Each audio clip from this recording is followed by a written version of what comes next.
What's up, guys? We're back again.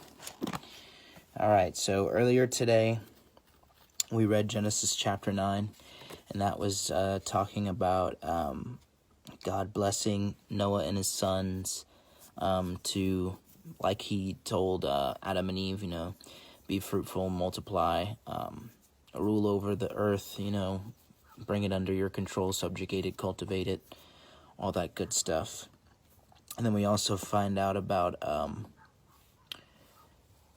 Ham disrespecting his father, and it's interpreted in a couple of different ways. And then we find that Noah went and, because of what Ham did, cursed Ham's line of so all we know right now about Ham and his line is that he will serve he'll serve his brothers. So throughout the Bible, we should see that his descendants, whoever they are going to be in subjugation towards the descendants of the other two sons of Noah. Now, whether that's for all time, whether it's for a certain time, it could be, one time in their future, and then maybe that may have not have been the case at some other point in time, and then, off and on, kind of like that. Anyway, we're going to go ahead and read chapter 10. Here is the genealogy of the sons of Noah. Shem, Ham, and Yefet. Sons were born to them after the flood. The sons of Yefet were Gomer, Magog, Madai, Yavan, Tuval, Meshech, and Tiraz. The sons of Gomer were Ashkenaz, Riphat, and Togarma. The sons of Yavan were Elisha, Tarshish, Kittim, and Dodanim.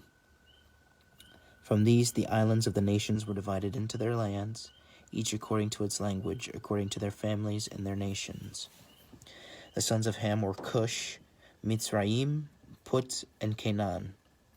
The sons of Cush were Seva, Havilah, Savta, Ramah, and Safteka.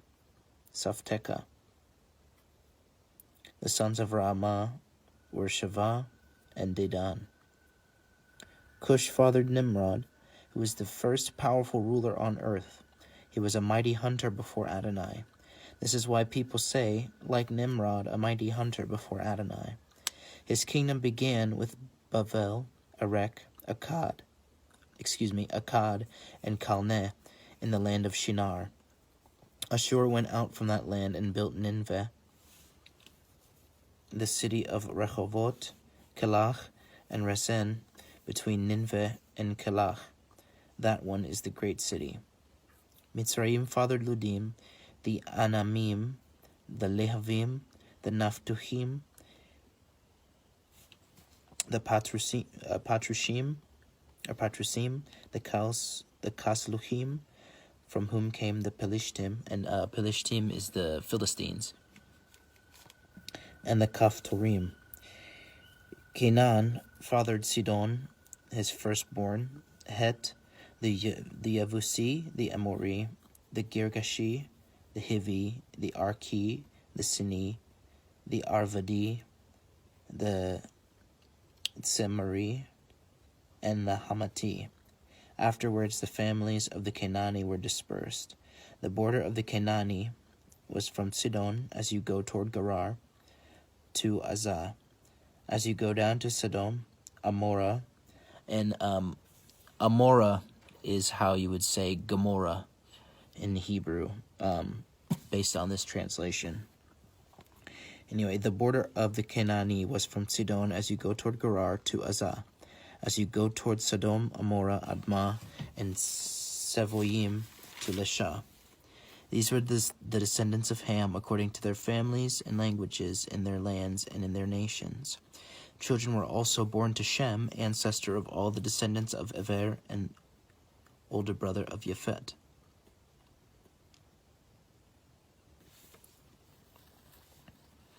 The sons of Shem were Elam, Ashur, Arpachshad, Lud, and Aram. The sons of Aram were Uz, Hul, Geter, and Mash. Arpachshad fathered Shalach, and Shalach fathered Ever. To Ever were born 2 sons. One was given the name Peleg, division, because during his lifetime the earth was divided. His brother's name was Yoktan. Yoktan fathered Almodad, Shelef, Hatzar, Mavet, Yerach, Hadoram, Uzal, Dikla, Oval, Avimael, Sheva, Ophir, Havilah, and Yovav. All these were the sons of Yoktan. Their territory stretched from Mishah as you go toward Sephar to the mountain in the east. These were the descendants of Shem according to their families and languages in their lands and in their nations. These were the families of the sons of Noah according to their generations in their nations. From these the nations of the earth were divided up after the flood. Okay, so we get some more genealogies here in Genesis chapter 10.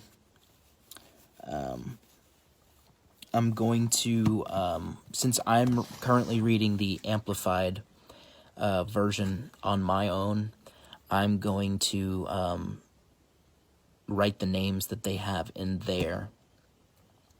That way it's more closer to English for all of my English-speaking followers that are following along with me. Because the way that they pronounce them in here is a little bit different than how we would pronounce it. On top of that, it's a little difficult to pronounce the names if you don't know how to pronounce the vowels, and I hardly know any Hebrew at all, so whatever I know might not be enough to pronounce the names properly, but I am doing my best with that. Tomorrow, sometime, I'll have the timeline updated to Genesis chapter 10. I'll also have the instructions to man document also updated up to Genesis chapter 10. And then from then on, we'll just continue on doing what we're doing. If anything changes on in the near future, I'll let you guys know. But until then, you guys have a wonderful night. I will see you tomorrow morning. May God be with you.